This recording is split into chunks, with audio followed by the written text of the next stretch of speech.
بسم الله الرحمن الرحيم. الحمد لله نحمده ونستعينه ونستغفره ونؤمن به ونتوكل عليه ونعوذ بالله من شرور انفسنا ومن سيئات اعمالنا. من يهده الله فلا مضل له ومن يضلل فلا هادي له ونشهد ان لا اله الا الله وحده لا شريك له ونشهد أن سيدنا ومولانا محمدا عبده ورسوله صلی اللہ تعالی علیہ وسلم.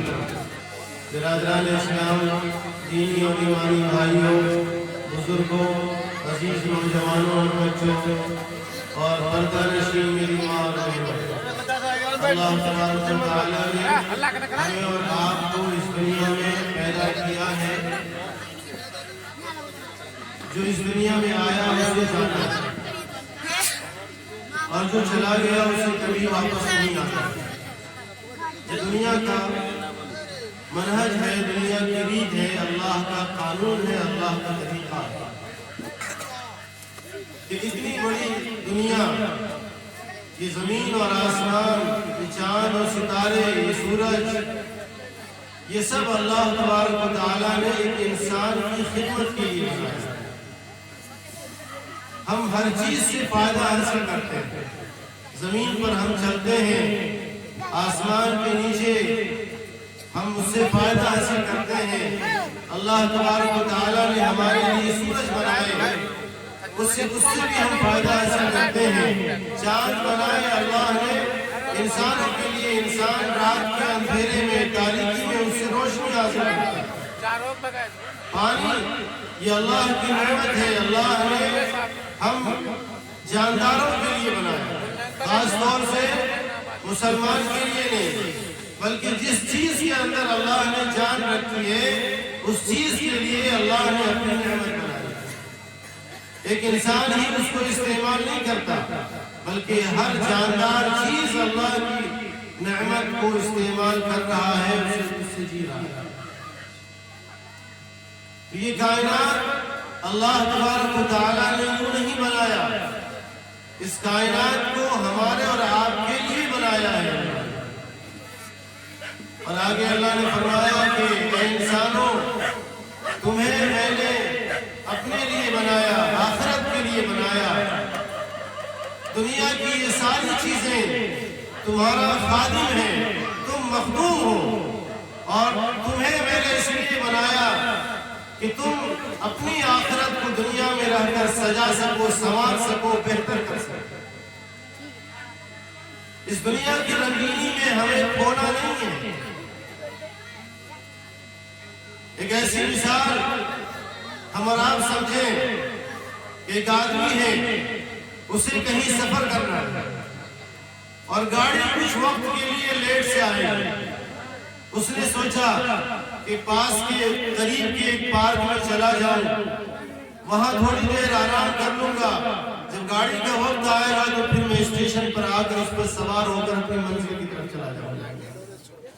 لیکن جب وہ اس پارک میں پہنچا، اس باغیچے میں پہنچا، وہاں کی رنگینیوں کو دیکھ کر، وہاں کی خوبصورتی کو دیکھ کر، وہاں جو پھول اور بوٹے لگے ہوئے ہیں اس میں اس کی خوبصورتی کو دیکھ کر وہ منہمک ہو گیا اور اسی میں مشغول ہو گیا، اسی کو دیکھتا رہ گیا، اسی سے اپنا دل بہلاتا رہا. اور اس کی گاڑی کا وقت آیا اور گاڑی نکل گئی.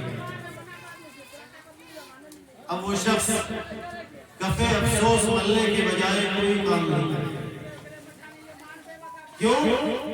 اس لیے کہ اس گاڑی کے علاوہ، اس سواری کے علاوہ اسے منزل تک پہنچانے کے لیے کوئی دوسری سواری نہیں. تو ہم انسانوں کا حال بھی یہی ہے کہ ہم اس دنیا میں آئے. اے انسانوں، اس دنیا کو تمہارے لیے بنایا ہے، وہ تمہارا خادم ہے، تم مخدوم ہو. تمہیں اس میں منہمک نہیں ہونا ہے، بلکہ اس دنیا کو استعمال کر کے اپنی آخرت کو بنانا ہے، آخرت کو سجانا ہے. اس لیے تجھے دنیا میں بھیجا جا رہا ہے. دنیا آخرت کی کھیتی، ہم یہاں جو بوئیں گے وہی آخرت میں کاٹیں گے. ایک حدیث میں حضرت ابو ہریرہ رضی اللہ تعالی عنہ راوی ہیں، فرماتے ہیں کہ پیارے آقا نے ہم سے ایک دن کہا کہ ابو ہریرہ چلو میں تمہیں ایک چیز دکھاتا ہوں جو ایک عجیب چیز ہے۔ حضرت ابو ہریرہ حضور پاک علیہ السلام کے ساتھ مدینے سے باہر جا رہے ہیں۔ اللہ کے حبیب صلی اللہ علیہ وسلم حضرت ابو ہریرہ کو اپنے ساتھ مدینے سے باہر لے گئے اور ایک کوڑے دان پہ لے گئے۔ کوڑے دان پہ ہم کیا رکھتے ہیں؟ گندگی پھینکتے۔ پیارے آقا حضرت ابو ہریرہ کو ساتھ میں لے کر اس کوڑے دان پہ چلے گئے جہاں شہر کا کوڑا پھینکا جاتا تھا، جہاں شہر کی گندگیاں ڈالی جاتی تھی۔ حضرت ابو ہریرہ ساتھ میں ہیں۔ اللہ کے حبیب صلی اللہ علیہ وسلم حضرت ابو ہریرہ کو اس کوڑے دان پر لے جا کر یہ فرما رہے ہیں کہ ابو ہریرہ دیکھو اس کوڑے دان میں کیا چیزیں ہیں۔ حضرت ابو ہریرہ دیکھتے ہیں کہ اس کوڑے دان پہ انسانوں کی کھوپڑی پڑی ہوئی ہے اور پھر انسانوں کی ہڈیاں ہیں، انسانوں کے استعمال شدہ کپڑے ہیں جو چیتڑوں کی شکل میں ہوا کبھی اس کو ادھر سے ادھر کر رہی ہے، اور اس کوڑے دان پہ پاخانے رکھے ہوئے ہیں۔ حضرت ابو ہریرہ رضی اللہ تعالی عنہ سے اللہ کے حبیب نے فرمایا کہ ابو ہریرہ یہ جو کھوپڑی پڑی ہوئی ہے، اسی کھوپڑی سے لوگ دنیا میں طرح طرح کی چیزیں سوچا کرتے تھے۔ کسی کو ستانا ہے، کسی کو پریشان کرنا ہے اور کسی کو نقصان پہنچانا ہے، وہ اسی کھوپڑی کے ذریعے سے سوچا کرتے تھے اور اپنی چالاکی کو ظاہر کرنے کے لیے ساری باتیں اسی کھوپڑی میں آیا کرتی تھی۔ کسی کو لوٹنا ہے تو باتیں اسی کھوپڑی میں آتی تھی۔ آج وہی کھوپڑی اس کوڑے دان پہ پڑی ہوئی ہے، اس کا حشر دیکھو، کل تک یہ انسانوں کے جسم میں لگا ہوا تھا، آج بے یار و مددگار اس کوڑے دان پہ پڑا ہے، اسے کوئی پوچھنے والا نہیں۔ اس کو کوئی شخص آتا ہے، اس کو پیروں سے کبھی ادھر مارتا ہے، کبھی ادھر مارتا ہے، کبھی ادھر پھینکتا ہے، کبھی ادھر پھینکتا ہے، اس کی آج کوئی حیثیت نہیں۔ یہی کھوپڑی انسان جس سے اپنے آپ کو بہت عقلمند سمجھتا ہے، یہی کھوپڑیاں ہیں جس کے ذریعے سے انسان دوسروں کو چکما دیا کرتا ہے، اور اسی کھوپڑی میں دنیا کی ہوس پیدا ہوتی تھی جو دنیا کے لوگ کرتے ہیں۔ پھر اللہ کے حبیب صلی اللہ علیہ وسلم نے حضرت ابو ہریرہ کو وہاں پڑے ہوئے چیتڑے دکھائے، کہا کہ ابو ہریرہ یہ جو کپڑے پڑے ہوئے ہیں، جس کو ہوا کبھی ادھر لے جا رہی ہے، کبھی ادھر لے جا رہی ہے، اسے کوئی چھونے والا نہیں، اس سے لوگ نفرت کرتے ہیں، اس کو کوئی پسند نہیں کرتے ہیں اٹھانا۔ جانتے ہو اسی کپڑے کو پہن کر لوگ دنیا میں فخر کیا کرتے تھے، اکڑا کرتے تھے، تکبر کیا کرتے تھے۔ یہی خوبصورت لباس آج اس حال میں پڑا ہے کہ اس کو کوئی اٹھا کر اپنے جسم سے لگانا پسند نہیں کرتا۔ اور تیسری چیز اللہ کے حبیب نے فرمایا کہ یہاں دیکھو انسانوں کے پاخانے پڑے ہوئے ہیں، یہ پاخانے عمدہ قسم کے کھانوں سے بنے ہوئے ہیں۔ انسان عمدہ سے عمدہ کھانا اپنے لیے پسند کرتا ہے، اور جب اس کو کھاتا ہے تو اس کا حشر یہ ہے کہ وہ ایک گلاس کی شکل میں اس کے جسم سے نکل کر باہر آتا ہے۔ جس عمدہ کھانے کو اس نے اپنے ہاتھ سے منہ کے اندر ڈالا تھا، آج اسی خوبصورت اور لذیذ کھانوں کا جو انجام ہے اس سے لوگ نفرت کرتے ہیں۔ اسے کوئی ہاتھ لگانے والا نہیں، اس کو کوئی چھونے والا نہیں۔ تو ہر چیز کا ایک انجام ہوتا ہے۔ دنیا میں ہم آئے ہیں، ہمارا انجام یہ ہے کہ ہمیں اس دنیا کو چھوڑ کر آخرت میں جانا ہے، وہاں کی زندگی بہت ہی کٹھن ہے۔ حضرت ابراہیم علیہ السلام نے ایک مرتبہ اسرائیل سے پوچھا کہ اسرائیل تم لوگوں کی روح کیسے نکالتا؟ اور لوگوں میں بھی ان لوگوں کی جو فاسق اور فاجر ہیں، جو گنہگار ہیں، جو پاپی ہے، جو اللہ کا نافرمان ہے، اس کی روح تم کیسے نکالتے ہو؟ تمہاری شکل اس کی روح کو نکالتے وقت کیسی ہوتی ہے؟ حضرت اسرائیل علیہ السلام نے فرمایا کہ اللہ کے نبی، آپ میری اس شکل کو دیکھ کر گھبرا جائیں۔ حضرت اسرائیل نے فرمایا کہ آپ دوسری طرف مڑ جائیں، اور جب میں کہوں کہ آپ میری طرف دیکھیں تو پھر آپ میری طرف دیکھیں۔ حضرت ابراہیم علیہ السلام دوسری طرف مڑ گئے، حضرت اسرائیل علیہ السلام اپنی شکل میں ظاہر ہوئے، اور دیکھا حضرت ابراہیم نے کہ ایک انتہائی لمبا دھرانگا انسان اور بہت ہی کالا کلوٹا ہے، اس کی صورت انتہائی بھیانک ہے اور بہت ہی سیاہ ہے، اور اس کے منہ سے آگ کی شعلے نکلتے ہیں۔ حضرت ابراہیم نے فرمایا کہ اسرائیل، اگر کسی شخص جس شخص کی تم موت روح نکالنے کے لیے آتے ہو، موت کی سختی کو ہٹا کر صرف تیری صورت اس کے سامنے ظاہر کر دی جائے تو یہی تکلیف اس کے لیے کم نہیں جائے کہ موت کی تکلیف میں غلط ہو۔ اور پھر فرمایا ابراہیم علیہ السلام نے، اسرائیل، اب تم مجھے اس شکل کو دکھلاؤ، اس صورت کو دکھلاؤ جب تم کسی نیک انسان کی روح کو نکالتے ہو تو تم کس شکل میں ہوتے ہو؟ حضرت ابراہیم علیہ السلام کو حضرت اسرائیل علیہ السلام نے پھر وہی جملہ کہا کہ آپ دوسری طرف رخ کر لیں، جب میں کہوں تو میری طرف دیکھ لیں۔ جب حضرت اسرائیل علیہ السلام نے کہا کہ آپ میری طرف دیکھیے تو حضرت ابراہیم علیہ السلام نے جب حضرت اسرائیل کی طرف دیکھا تو دیکھا کہ انتہائی حسین اور خوبصورت ایک بہت ہی نعیم و شہین اور لمبا دھرانگا ایک نوجوان ہے، اس کے جسم پر انتہائی خوبصورت لباس ہے، اس کے جسم سے انتہائی حسین خوشبو آ رہی ہے جس کو دور تک محسوس کیا جا سکتا ہے، اور اس کا چہرہ انتہائی حسین ہے، چمک رہا ہے۔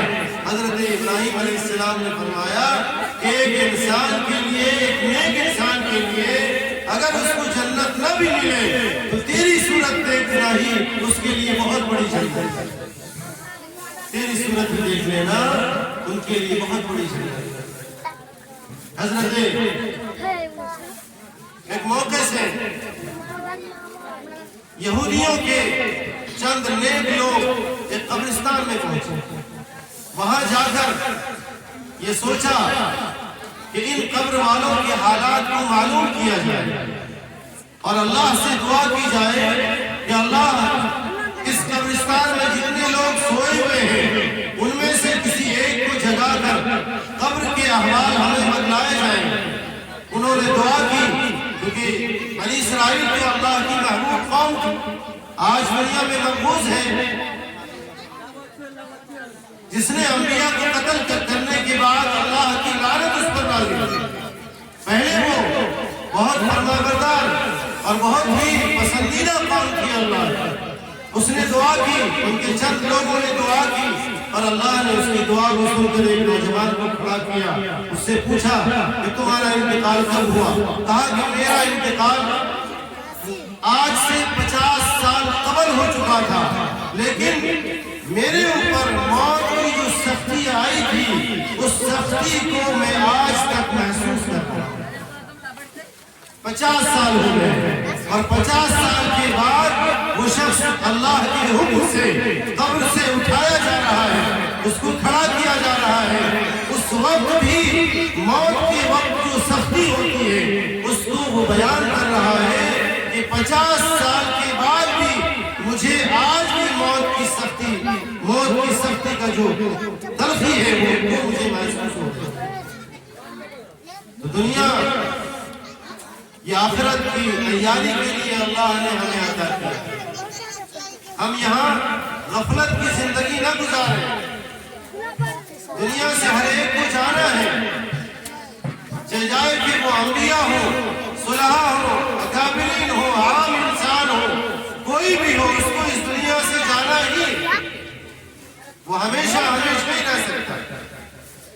حضرت موسیٰ علیہ السلام کی روح نکالنے کے لیے اللہ تبارک و تعالیٰ نے فرشتے کو بھیجا اسرائیل کو، روح تو وہی نکالتا۔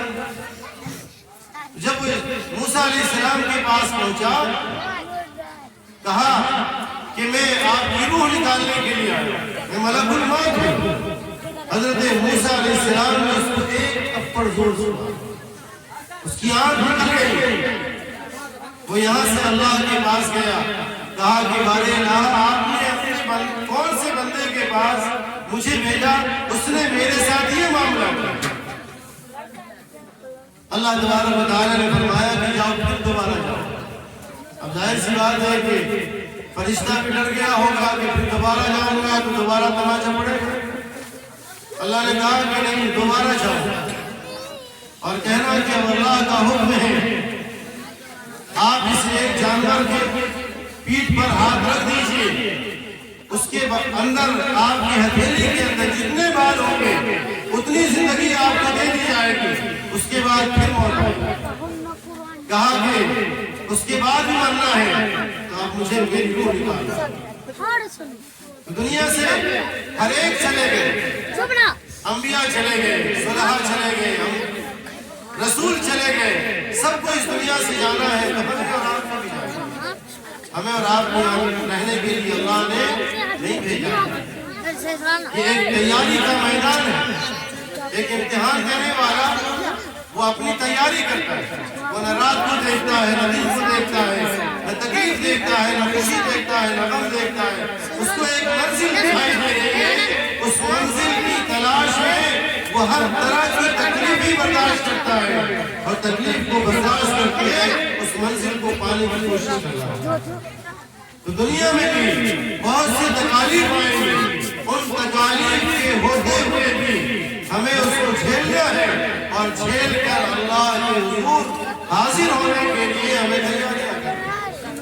یہ دنیا دارالامتحان ہے، یہ دارالآرام نہیں ہے، یہ راحت و آرام کی جگہ نہیں، یہ امتحان کی جگہ ہے، یہ تکلیف کی جگہ ہے۔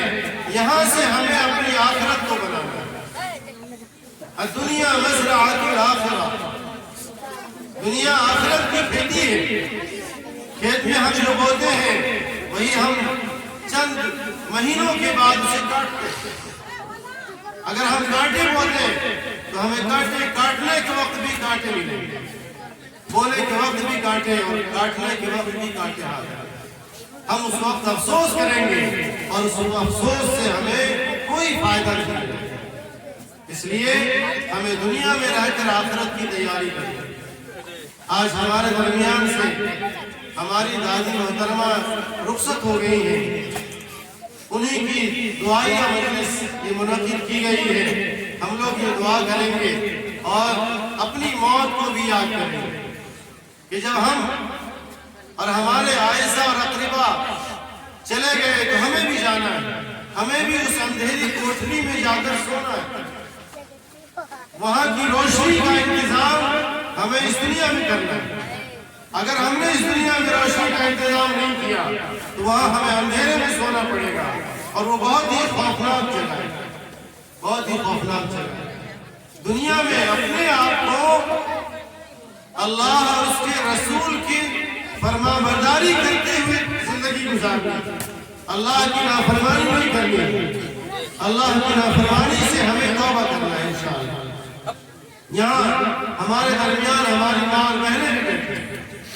ہماری ماں اور بہنوں کے لیے بھی شریعت پر عمل کرنا لازم ہے، اور ان کے لیے پردہ بھی ضروری ہے، نماز اور روزے بھی ضروری ہیں۔ جتنے احکام مردوں کے لیے ضروری، اتنے احکام پر عمل کرنا عورتوں کے لیے بھی ضروری ہے۔ مرد کے لیے آنکھ کا پردہ ہے، یعنی مرد اپنی آنکھ کو نیچی کر کے چلے تو عورتیں اپنے چہرے کو چھپا کر چلے، اپنے جسم کو چھپا کر چلے۔ اگر کوئی عورت بے پردہ رہتی ہے اس کے لیے بہت برا انجام، بہت برا انجام۔ ایک شخص، ایک عورت تھی جس کے بارے میں لکھا کہ وہ بے پردہ غیروں کے سامنے جایا کرتی، دنیا گزر گئی، اس کے دن اور رات گزر گئے۔ جب اس کی موت کا وقت قریب آیا، اس کو اس کے اعزا اور اقربا نے، اس کے رشتہ داروں نے، اس کے گھر کے لوگوں نے اسے دفنا دیا۔ اور یہ کسی دوسری جگہ کا واقعہ نہیں، یہ ہمارے متحدہ ہندوستان کا واقعہ ہے۔ اس عورت کو دفنا دیا گیا۔ دفنانے کے بعد چند دن گزرے تھے، ایک نوجوان قبرستان کے راستے سے گزر رہا ہے، جسے ہمارے قبرستان کے پاس سے ایک راستہ ہے، ہم اور آپ اسی سے گزرتے ہیں اور آتے جاتے ہیں۔ ایک نوجوان جا رہا تھا، ایک قبر سے آواز آ رہی ہے کہ مجھے کپڑے دو، مجھے کپڑے دو۔ جب آواز آئی وہ نوجوان چوکنا ہوا اور اس جب قبر کے قریب گیا تو وہاں دیکھا کہ ایک عورت ہے جو ننگی بیٹھی ہے، اس کے جسم پر کپڑے نہیں۔ تو لوگوں کو بتلایا گیا، پتہ چلا کہ یہ کس کی قبر ہے۔ پتہ یہ چلا کہ فلاں صاحب کی صاحبزادی اور فلاں کی اہلیہ، فلاں کی ماں، فلاں کی بہن، یہ اس کی قبر ہے۔ لوگوں کا ایک جمع غفیر اکٹھا ہو گیا اور اس قبرستان میں، اس قبر میں لے جا کر اس کے کپڑے پھینکے گئے۔ اس نے کپڑے پہن کر اس قبر سے نکلی اور نکلتے ہی جس کمرے میں وہ گھر میں رہا کرتی تھی اسی کمرے میں جا کر بند ہو گئی۔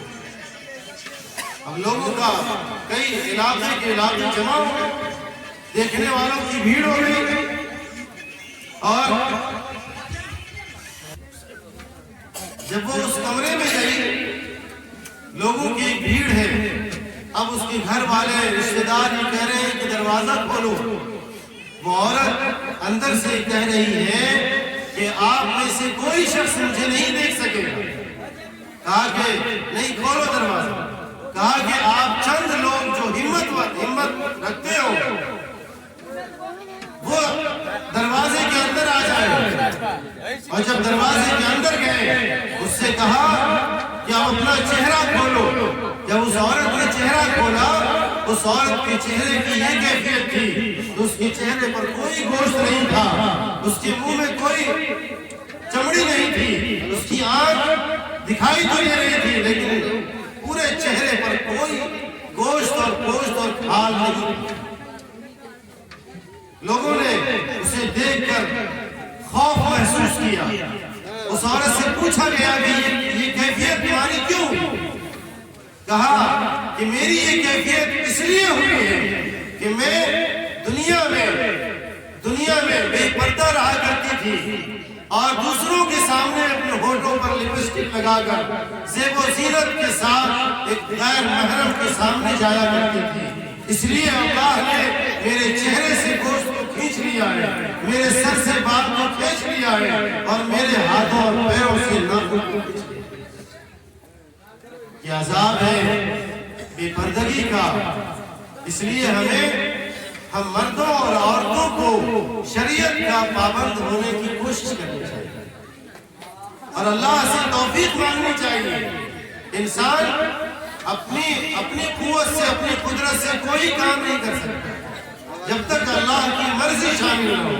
اس لیے کہا کہ جب کوئی کام کر رہے ہو تو آپ اللہ سے توفیق مانگیے کہ اللہ مجھے نیک عمل کی توفیق عطا فرمائے اور برے عمل سے ہمیں بچنے کی توفیق نصیب فرمائے۔ اللہ کی نظر کرم ہوگی تو ہم نیکیاں کریں گے، اللہ کی نظر کرم ہوگی تو ہم برائیوں سے بچیں گے، اور جب برائیوں سے بچیں گے تو اللہ کی فرمانبرداروں میں شامل ہوں گے، اور جب اللہ کے فرمانبرداروں میں ہوں گے تو اللہ اپنے فضل سے اس کٹھن گھڑی میں ہمارا سہارا بنے۔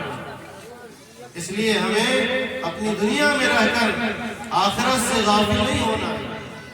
آج ہمارے اعزا اور اقربا میں سے جو لوگ اس دنیا سے چلے گئے وہ ہمیں یہ نصیحت دے کر جا رہے ہیں کہ میرے جنازے کو دیکھ کر یہ نصیحت حاصل کر لو کہ آج میں جا رہی ہوں، کل تمہاری باری، کل تم جاؤ گے، پرسوں کسی اور کی باری ہوگی۔ یہ دنیا فانی ہے اور یہاں جتنے لوگ رہ رہے ہیں، جو چیزیں موجود ہیں ان کی ہر ایک چیز فانی، ہر ایک چیز مٹنے والی ہے، یہ دنیا ختم ہونے والی چیز ہے، ابد الآباد کی جگہ جو ہے وہ آخرت۔ اس لیے ہمیں آخرت کو زیادہ حاصل بنانا ہے، دنیا کو ضرورت کے مطابق حاصل کرنا، لہذا ہمیں اور آپ کو اس دنیا میں رہ کر اپنے اوپر سے غفلت کے پردے کو ہٹانا ہے اور اس کے لیے موت کو یاد کرنا۔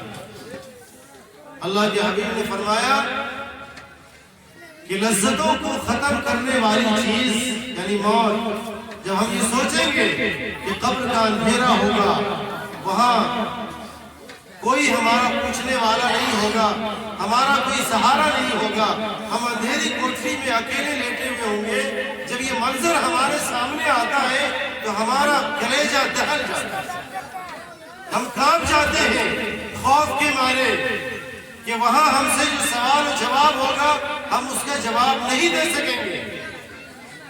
انسان کتنا ہی افلاطون بن جائے، کتنا ہی پڑھا لکھا ہو، کتنا ہی باصلاحیت ہو، اگر عمل نہیں ہے تو اس کی زبان سے قبر میں پوچھے جانے والے سوالات کے جواب نہیں نکل سکتے، وہ وہاں جواب نہیں دے سکتا۔ فرشتہ پوچھے گا من ربک، تیرا رب کون ہے؟ رب کو تو جانتا ہی نہیں تھا، رب کی عبادت ہی نہیں تھی، رب کی اطاعت ہی نہیں تھی، تو وہ رب کو کیسے جانے؟ تو کیا جواب دے گا؟ ہاں حالات، ہائے افسوس، ہائے افسوس، میں کچھ نہیں جانتا۔ اور جس نے یہاں شریعت پر عمل کیا ہوگا، دین پر عمل کیا ہوگا، اس کی زبان سے خود بخود نکلے گا ربی اللہ، میرا رب اللہ، میرا خالق وہی ہے، میرا مالک وہی ہے، میرا پالن ہار بھی وہی ہے۔ تو فرشتہ پوچھے گا جب سوال، اس کی تیاری، اس سوال کے جواب کی تیاری ہمیں دنیا میں کرنا ہے۔ میرے محترم بزرگوں اور میری ماں اور بہنوں، یہ جو چند باتیں آپ حضرات کے سامنے پیش کی گئی ہیں، میں دل سے یہ دعا کرتا ہوں کہ اللہ تبارک و تعالی کہنے والے کو بھی اور جہاں تک یہ آواز پہنچی ہے سننے والوں کو بھی عمل کی توفیق نصیب فرمائے اور اپنی دنیا میں رہ کر آخرت کی تیاری کی توفیق نصیب فرمائے۔ وآخر دعوانا ان الحمدللہ رب العالمین۔